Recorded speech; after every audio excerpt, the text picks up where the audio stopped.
thì Victor ở Việt Nam 1 tháng rồi, thì Victor nói chuyện bằng tiếng Việt 95% rồi.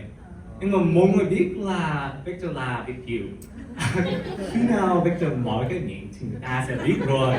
Nhưng mà không sao, là Victor biết là người ta sẽ biết. Nhưng mà nói chuyện bằng tiếng Việt là cái biggest accomplishment, là cái thành tích lớn nhất. Tại vì cái này là đam mê của mình. I think when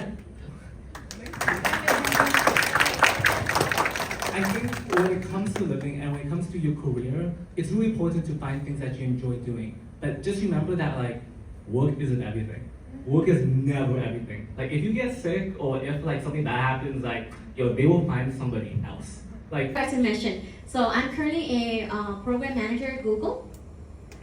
Before that, I was a security and compliance manager at Apple. And even before that, I was a consultant and software engineer with IBM. So my career has been pretty amazing because I was able to, I guess, experience different companies, right? From big companies such as IBM. And he responded to my LinkedIn request before I even started working here. So definitely reach out. Don't just reach out to anyone. But it certainly is a tool. So I really like that piece of advice. I actually want to add to that as well.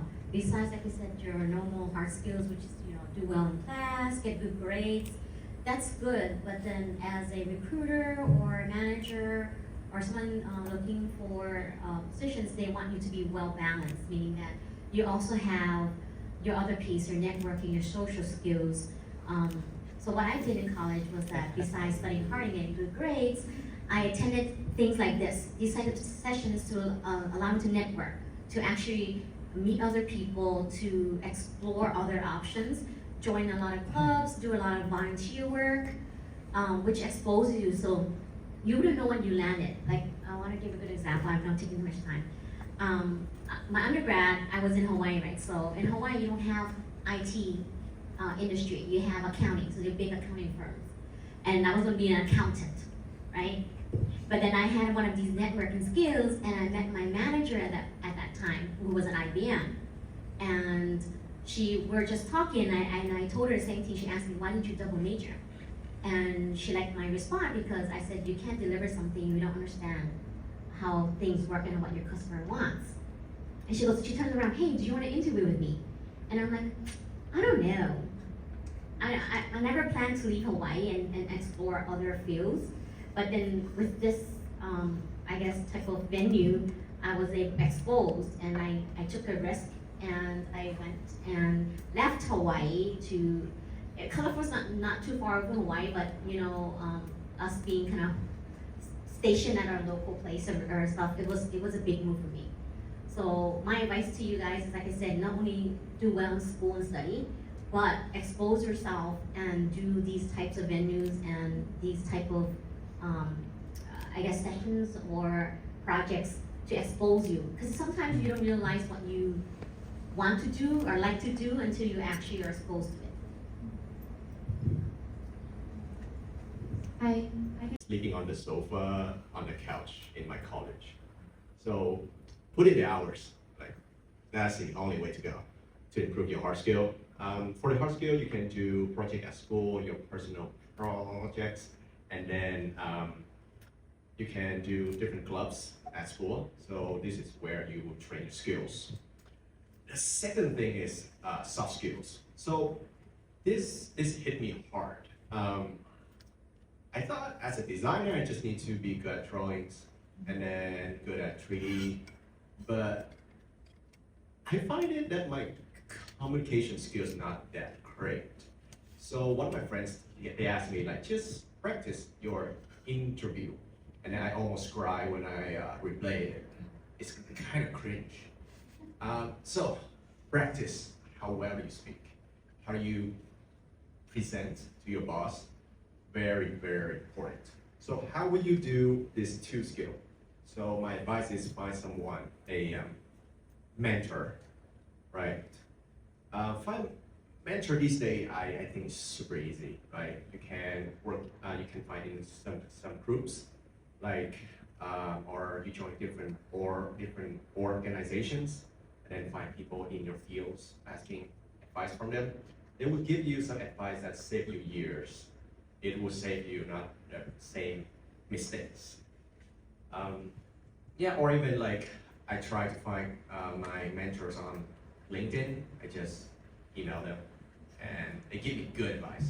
Like trust me, good mentors will save you a lot. So yeah, so that's what would be my advice. Software, hardware, drivers, firmware, all of the pieces, like every time I take a job, I look at it from two lenses. One, pick a good manager. Pick a manager that actually cares about you and gives you opportunities so you actually succeed and not waste your time. Two, I focus on the skills. Every job I took, it was always in the right direction. But I want to add one caveat there before I sign off. It is, sometimes you don't actually know what direction you want to go in. I was lucky that I knew that I wanted to be an engineer. I knew that I wanted to do something with the physical world, but a lot of times, you don't know. You don't know what you actually want to do.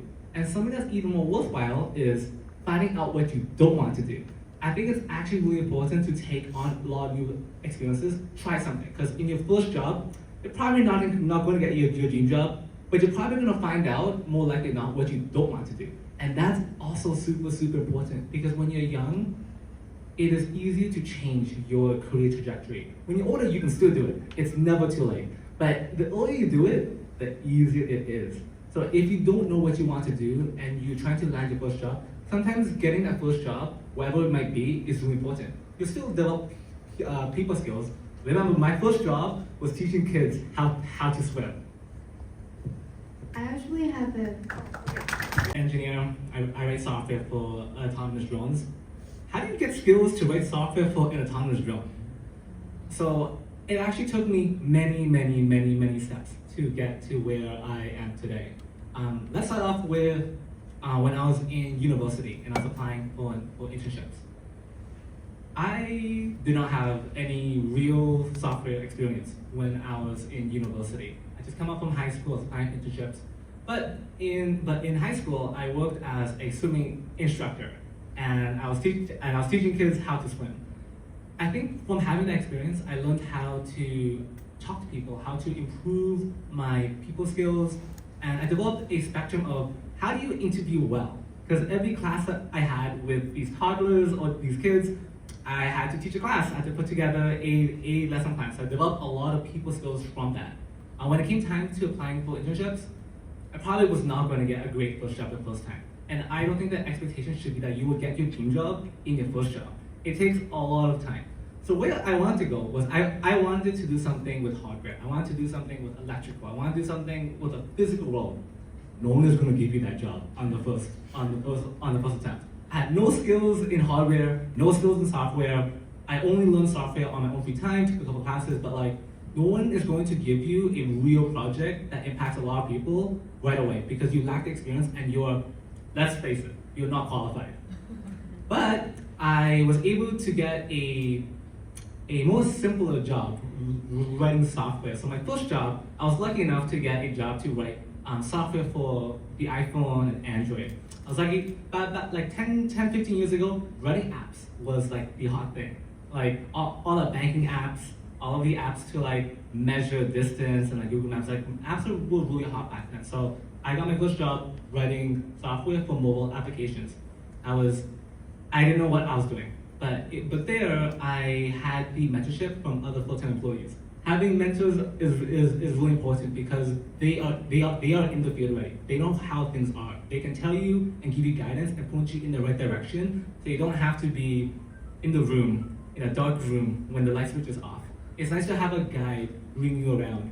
So after I got that first job, I knew that it wasn't what I wanted to do. I didn't want to write software for mobile apps.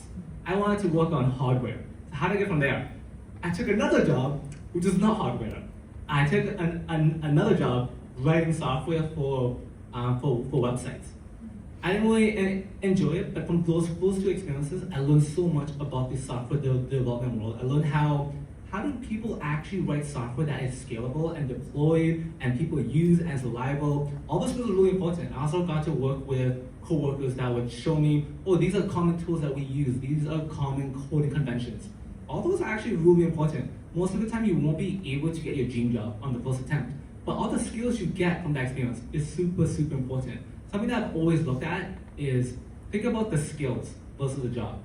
Take a job because you see a vision of, hey, if I take that job, I'll get to develop these skills. Oh, this company uses C++.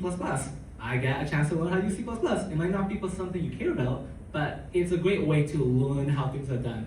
And the value of focusing on skills has always been the approach that I've taken. After I got that internship, I now had 2 internships under my belt. So I tried to apply to Microsoft again, because I failed the first 2 times. And this time, I actually got the interview. And it was because in my free time, in my last 2 internships, I actually spent all my time writing software in my free time.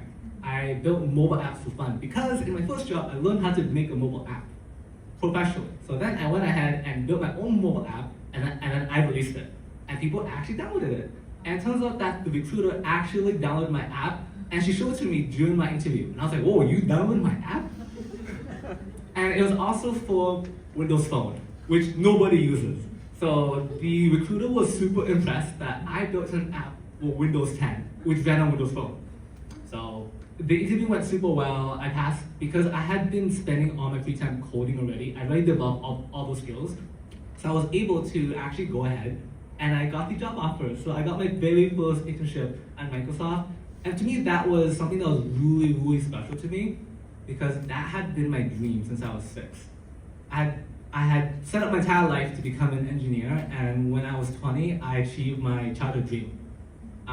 But still, it wasn't what I wanted to work on. I was working on a mic from Tay, from Vĩnh Long and Gavin, but I was born and raised in Toronto. I'm 1 generation away from you all, being born and raised in Canada. But I really love learning Indian. I think that reconnecting with my roots is something that I really, really enjoy and something that I've made a big part of my life. So I am currently a software engineer. I work at this startup called VUONG. VUONG is a company that's trying to change how packages are delivered in the world. So instead of having a person bring you food on a car or motorbike, we are trying to change the world by having a fully autonomous drone pick up and deliver packages, food, whatever it is. And I am a software engineer that works at this company that writes software that allows the drones to navigate by itself, talk to ground communications, and ensure that the aircraft is safe to fly and can deliver packages. So how did I get there? Living in exponential times. Things change really, really, really rapidly in the world that we live in right now. Like our grandparents, our ancestors, like the human world didn't really change that much. Like it was the same for most of human history. But then in the last 100 years, we've seen an insane amount of change every single day, week, month, year. There's a new trend that comes out all the time. I think THUY pointed out something that's very important because fads come and go all the time. But underneath the fad is the implementation. It is the same mathematics, the same statistics, the same linear algebra, the same things that power all of these different fads that come up and go. As someone that works in Silicon Valley, AI has been the fad. Like everybody wants to install some type of like chatbot into the application. I personally don't go for fads. I look at the skills. I look at what skill does that technology use, and do I see it being useful in the future? There are some people that make lots of money going after fads, but we've seen how lots of fads have also failed. I think that if you focus on skills that are important, then your future will be a lot brighter. But you have to be very careful in which skills you take, because not all skills are going to be useful in the future. A lot of people who invested their time into technologies that are no longer useful, then they're going to have to shift and do something else. But I think that if you are very mindful and you have a vision of how you see, hey, I'm doing this skill, I see it has these applications, and I take the calculated risk that this is a good use of my time. So I'm gonna go ahead and learn this skill. I tend to follow new technologies pretty late. Every time there's something that comes up, I'm like, I don't know if this is gonna be a while. Like learning any new technology and any new tool takes a lot of time. You wanna be professional, you wanna be good, you wanna like ship a product that a million people are gonna use. I'm not gonna learn any random computer programming language. I wait until it becomes stable, and I say, hey, I see it has this applications, I can use it this way, and this way. I see I can connect dots, and I will go and learn it. But I typically don't go ahead and follow that. Like I took a course in artificial intelligence when I was in university. It turns out that I learned that that kind of work isn't really my thing. So which is why I went back to the thing that I always knew I wanted to do, which is hardware and software. So I think like if you look at skills, look at what you think will be useful, because everything is always going to be a calculated risk. We really don't know what the future is going to look like. But if you find a skill that you enjoy doing and you find a technology or tool that you find a lot of fun and you want to learn about it, just go ahead and learn it. That's completely fine. It might not be useful in the future, but like you will gain the knowledge of how to learn, what's the best way to learn, and all these technologies come back. Like there are phases in technology that keep coming back again and again. Back in the day, like we used to have really massive computers that would be the size of buildings, and we'd have a tiny computer that would talk to that machine. Now our phones are maybe thousands and thousands of times more powerful than the buildings that like mainstream computers used to be in. But the phase goes back and forth. We have cloud computing, edge computing, all these things go in cycles, but it's actually the theoretical concept which I think is important, because it's understanding how these pieces connect together and then learning the implementation details. The implementation details will change over time because we will find better ways of doing things. But the underlying concepts will tend to be the same. Part 2 is about AI. So this one is just my own opinion, because we really don't know where AI is going to be. But I really think that we will always need humans in the loop, because we can't trust the results that AI gives us. We want a human being that can interpret the results of AI. Sometimes AIs make mistakes. Like we've seen a lot of screenshots of ChatGPT or Bard like giving out wrong answers, and we've also seen ChatGPT and Bard produce lots of code for us. But as a software engineer, I'm not actually worried, because we need to interpret the results. Like if you have someone that generates code and they ship it and something bad happens, who's going to be accountable? If the company goes bankrupt or somebody dies because of it, who's going to be accountable? It's not going to be OpenAI. It's not going to be the company. It's going to be you as the engineer that use the results of it. We have lots of tools in today's world, but it really comes back to the person, the human being that uses the tool, that interprets the results and signs off on it. Mình bắt đầu học tiếng Việt và Victor rất là thích học tiếng Việt. Đối với Victor là tiếng Việt là một nhạc, là khi nào Victor nghe người ta nói chuyện bằng tiếng Việt thì Victor cảm thấy là đây là một cộng đồng của mình, một cái cộng đồng của mình. Cộng đồng. Because when you grow up in a different country that is not your home country, you don't hear Vietnamese very often. There's not a lot of us in the world. So every time I would go shopping, every time I'd go somewhere else and I'd hear people speaking Vietnamese, it would remind me of my mom and my dad. And it was a very nice feeling. And like I've always wanted to learn more Vietnamese and get better at it. And like trong chuyến bay này đi Việt Nam thì Victor ở Việt Nam 1 tháng rồi, thì Victor nói chuyện bằng tiếng Việt 95% rồi. Nhưng mà mọi người biết là Victor là Việt kiều. Khi nào Victor mở cái miệng thì người ta sẽ biết rồi. Nhưng mà sao là Victor biết là người ta sẽ biết, nhưng mà nói chuyện bằng tiếng Việt là cái biggest accomplishment, là cái thành tích lớn nhất. Tại vì cái này là đam mê của mình. I think that I think when it comes to living and when it comes to your career, it's really important to find things that you enjoy doing. But just remember that like work isn't everything. Work is never everything. Like if you get sick or if like something bad happens, like they will find somebody else. Like work is not everything. It's important to do something that you enjoy doing, but it's also really, really important to find things that you enjoy doing, that you would do in your off hours. For me, it was learning Vietnamese. For me, it was finding a community and like being in the US, I've been able to find one. And like through Steam for Vietnam, I was able to combine both my passions for engineering and technology and robotics with supporting the youth in Vietnam. And that's something that has fulfilled a very soft spot in my heart. College in economics is absolutely, to me, the best decision because it's that, it gets happy to stay more grounded, not being like my mind on the cloud all the time. And then, with a more logical mind, with ability to think more critically, that's why I can start to go into more different directions. So that's my advice for you. If you haven't found anything, think about economics. Choose that major. I went to chương, ngoại ngữ. This is a foreign language special in high school, and I just had an idea, wow, I want to do something different. And by different, I mean I chose not to study English, which everyone does, and I chose German.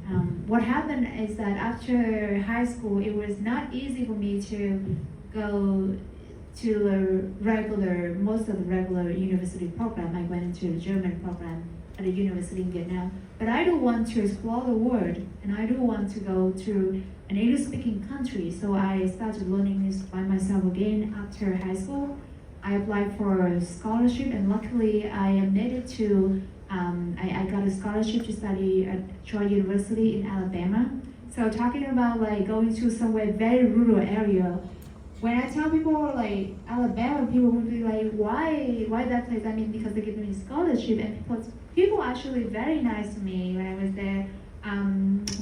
Very proud to be like a Southern girl to a certain extent. Like Alabama is in the south of the US.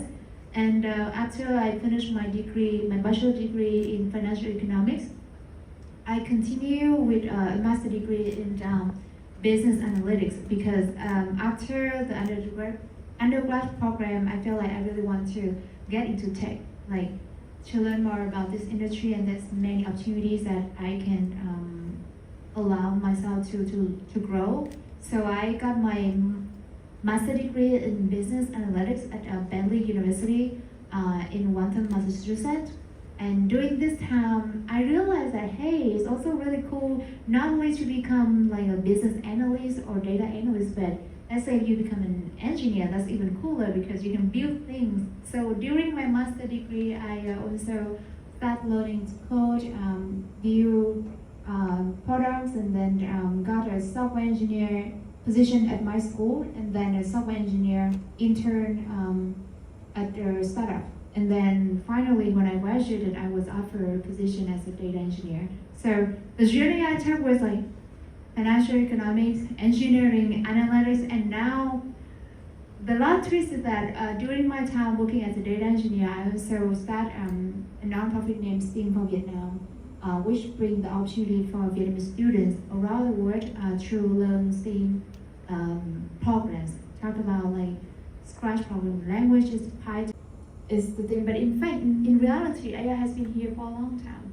Right, similarly, like the technology behind, as a data science used to be said to be the hottest, the most sexy and sexiest job in the 21st century, but like the behind the scene, a lot of things related to data science has been developed, and then the knowledge behind that has been like many years.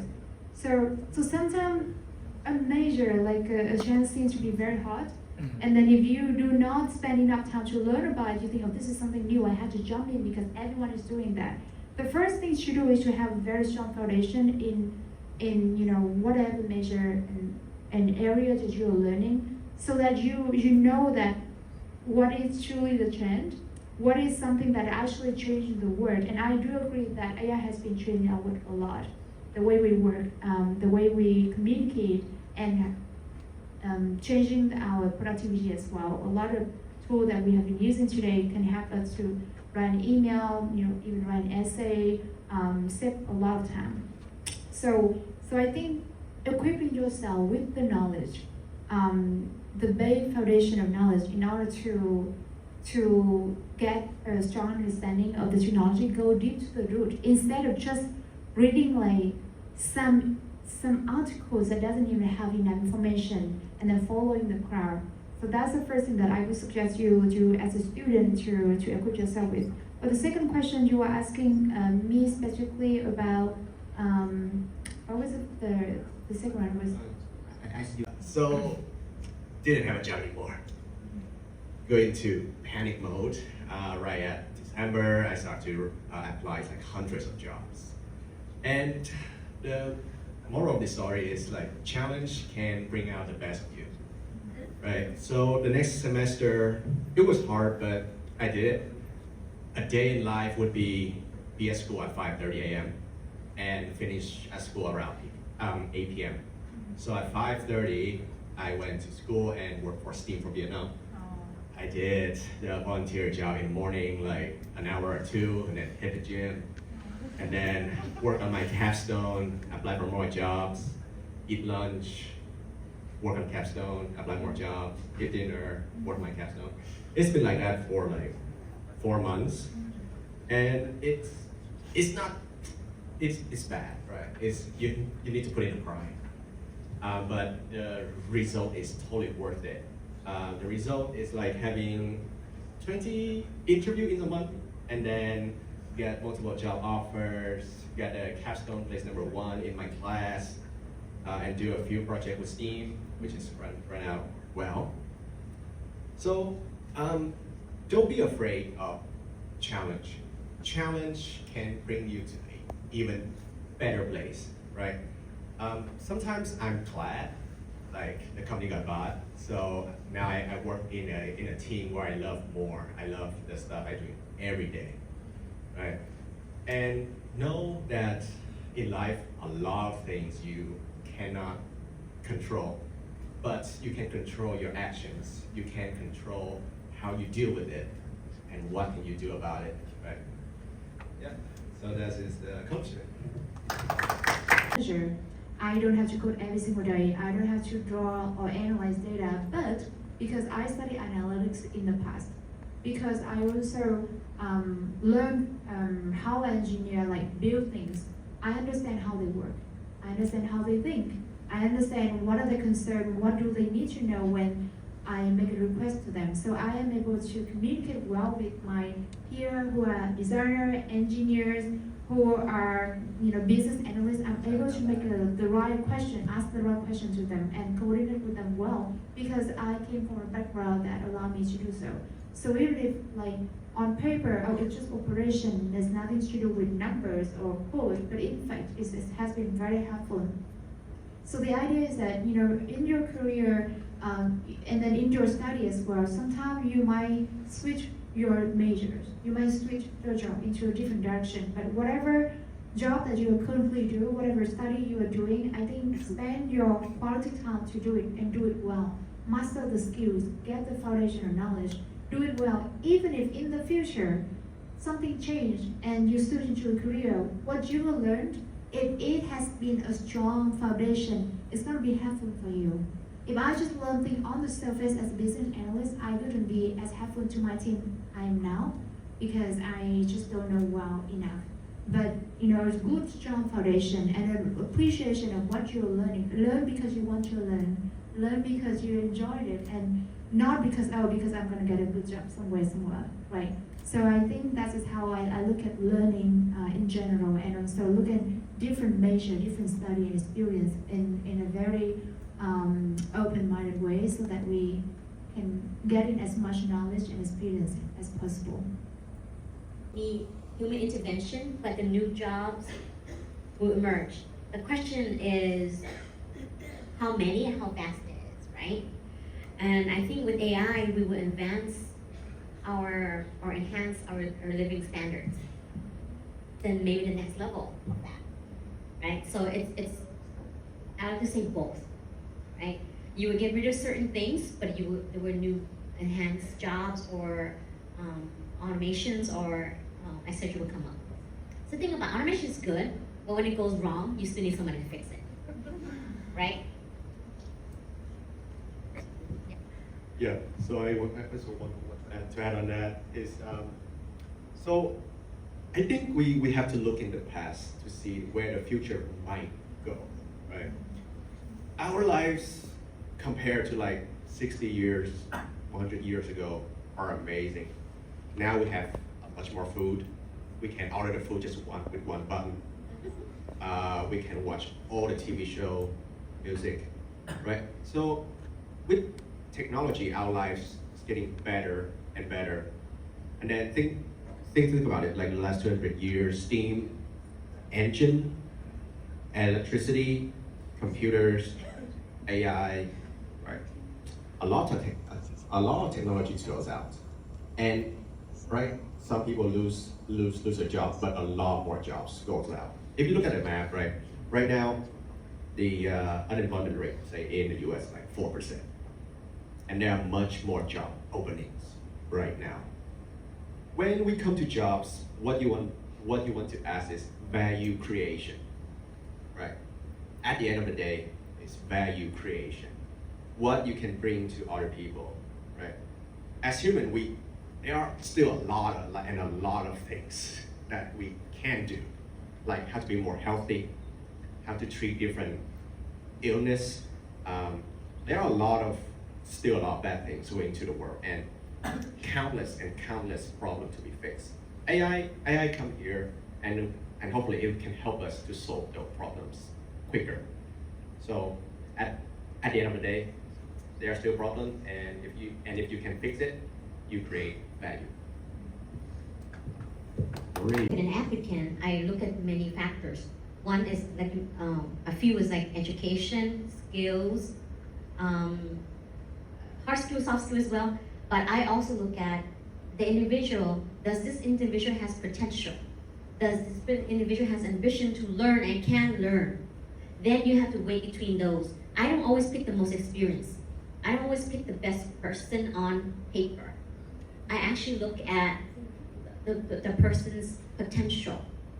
Because you might not be the best coder, best engineer, but if you have the mindset and the willingness to learn and be adaptable, I might even choose you over that person.